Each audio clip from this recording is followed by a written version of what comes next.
At higit sa lahat, taglay ninyo ang pagmamahalan na siyang nagbubuklod sa lahat sa ganap na pagkakaisa.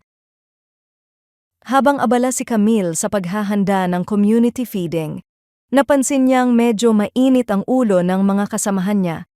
May nagkakamali sa kanilang listahan, may nagrereklamo sa init, at may halatang pagod at iritado na. Saglit siyang tumigil at tahimik na nanalangin. Panginoon, tulungan mo akong magmahal kahit mahirap. Pagkatapos niyon, nagsimula siyang ngumiti, tumulong sa mga nahihirapan, at pinili ang mahinahong at magpakumbabang salita kaysa sa mainis. Dahan-dahang nagbago ang atmosphere sa paligid, mula sa tensyon, naging pagkakaisa. Ito ang sinasabi ni Pablo sa Kolosas 3 kabanata, talata 14, higit sa lahat, taglayin ninyo ang pagmamahalan.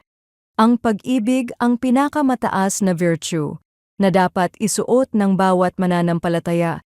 Ito ang nagbubuklod sa lahat, ang kabaitan, kababaang loob, pagtitiyaga, at pagpapatawad upang magkaroon ng ganap na pagkakaisa.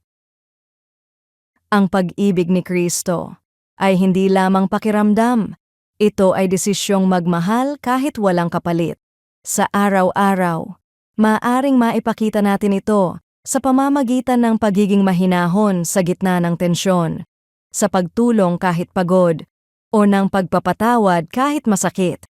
Sa ganitong paraan, naisa sa buhay natin ang pag-ibig na siyang ugat ng lahat ng kabutihan.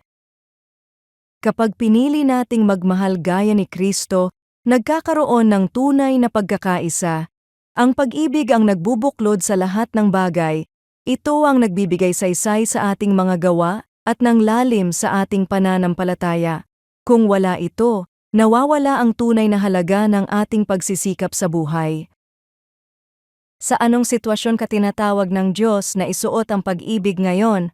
Sa pamilya, sa trabaho, o sa simbahan?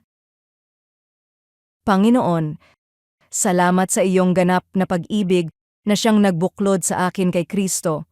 Turuan mo akong ipakita ang pag-ibig na ito sa araw-araw, sa aking mga salita, kilos, at pakikitungo sa iba.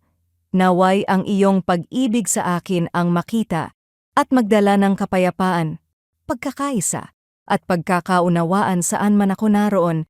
Sa pangalan ni Jesus. Amen.